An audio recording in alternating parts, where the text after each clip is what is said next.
आपको पता है कि प्रोकैरियोटिक कैसे जानदारों को कहते हैं? ऐसे जानदार या ऐसे सेल्स जिनमें वाज़े न्यूक्लियस ना हो, वाज़े न्यूक्लियस ना हो उन्हें कहते हैं प्रोकैरियोटिक जानदार, और जिनमें वाज़े न्यूक्लियस मौजूद हो उसे क्या कहते हैं? यूकैरियोटिक जानदार कहलाते हैं। इनके दरमियान में हमने फर्क देखना है। पहले एक प्रोकैरियोटिक जानदार बैक्टीरियम है, उसकी शक्ल बनाई हुई है, वो जरा देखें। ये डबल मेम्ब्रेन में लिपटा हुआ ऑर्गेनेली है। इसके बाहर की जो दीवार होती है उसे कहते हैं सेल वॉल।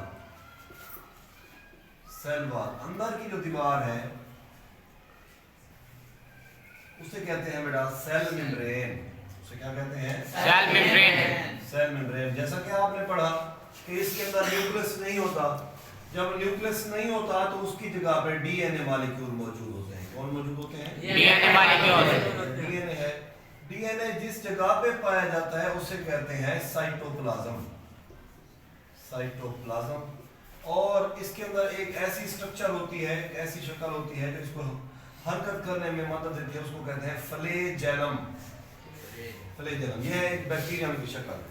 ठीक है, अब हमने देखना है इसके दरमियान में फर्क। एक तरफ है प्रोकैरियोटिक सेल और दूसरी तरफ है बेटा यूकैरियोटिक सेल।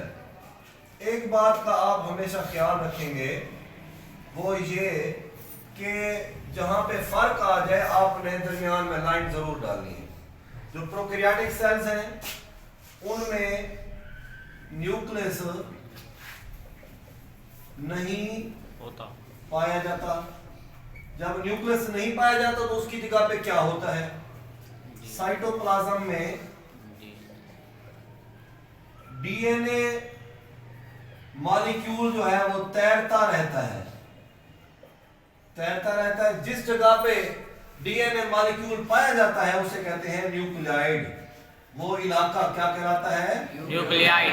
न्यूक्लियाइड कहलाता है। वो जगह जहां पे साइटोप्लाज्म में जो है वो डीएनए मॉलिक्यूल फ्लोट करता है, तैरता रहता है, उस जगह पे जहां पे न्यूक्लियस होना चाहिए था, न्यूक्लियस तो नहीं है, उसकी जगह पे डीएनए है। जिस जगह पे डीएनए पाया जाता है उस जगह को, उस इलाके को, उस जगह को क्या कहते हैं? न्यूक्लियाइड कहते हैं। जबकि यूकैरियोटिक सेल के अंदर वाज़े तौर पर न्यूक्लियस मौजूद होता है। न्यूक्लियस मौजूद होता है। ठीक है बेटा, पहला फर्क ये पहला फर्क है न्यूक्लियस के बारे में कि न्यूक्लियस किस में मौजूद है, न्यूक्लियस किस में मौजूद नहीं है। दूसरा फर्क है बेटा साइज के बारे में। जो प्रोकैरियोटिक सेल्स होते हैं उनका साइज 10 गुना छोटा होता है।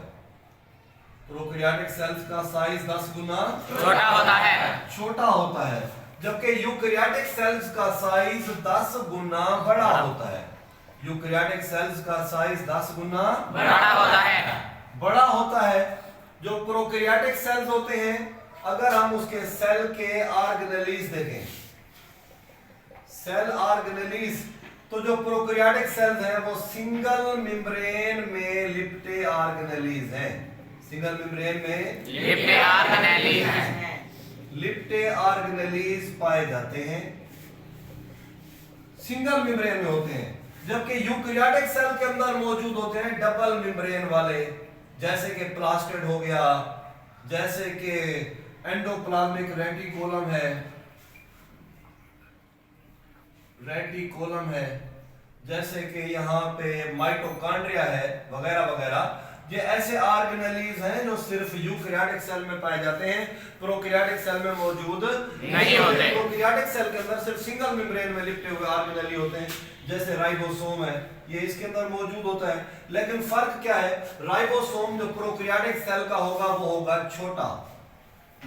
क्या होगा? छोटा। और यूकैरियोटिक सेल्स के अंदर जो राइबोसोम पाया जाएगा उसका साइज बेटा क्या होगा? बड़ा होगा। उसका साइज बड़ा होगा। उसके बाद आखिर में इसके जो है वो है सेल वॉल। सेल वॉल के लिहाज से जो प्रोकैरियोटिक सेल्स हैं उनमें शामिल है अल्गी, जिसमें सेल वॉल पाई जाती है, या बैक्टीरिया। इनकी जो सेल वॉल है वो बनी होती है पेप्टाइडोग्लाइकन। ये आपने सेल वॉल वाले टॉपिक में पढ़ा था। पेप्टाइडोग्लाइकन की बनी होती है। अब ये पेप्टाइडोग्लाइकन क्या है? ये अमीनो एसिड अमाइनो एसिड और शुगर का पॉलीमर है। पॉलीमर कहते हैं बड़ा मॉलिक्यूल। कैसे बड़ा मॉलिक्यूल बनता है? शुगर और अमाइनो एसिड के मिलने से। अमाइनो एसिड किसको बनाता है? प्रोटीन को बनाता है या बना होता है। शुगर कहते हैं C12H22O11। जब ये दोनों मिलते हैं तो बड़ा मॉलिक्यूल बनाते हैं, वो है पॉलीमर। उसका नाम है पेप्टाइडोग्लाइकन। ये जो पेप्टाइडोग्लाइकन होता है वो अल्गी की सेल वॉल बनाता है। किसकी सेल वॉल बनाता है? अल्गी की सेल वॉल। जबकि यूकैरियोटिक सेल्स में शामिल है बेटा पौधे, और यूकैरियोटिक सेल के अंदर शामिल है फंजाई। जो पौधे हैं इनकी सेल वॉल बनी होती है सेलुलोज की, और फंजाई की सेल वॉल जो है वो बनी होती है काइटन की। किसकी बनी होती है? काइटन की। जब हमने सेल वॉल पढ़ा था, इस सेलुलोज और काइटन के बारे में तफसीलन पढ़ चुके थे। समझ आ गई? हमारा इसमें एक दफा देख लें। प्रोकैरियोटिक ऐसे जानदार जिनमें वाज़ेह न्यूक्लियस मौजूद नहीं होता, वो प्रोकैरियोटिक सेल्स कहलाते हैं। और ऐसे सेल्स जिनके अंदर वाज़ेह न्यूक्लियस मौजूद होता है उसे क्या कहते हैं? यूकैरियोटिक सेल्स कहते हैं।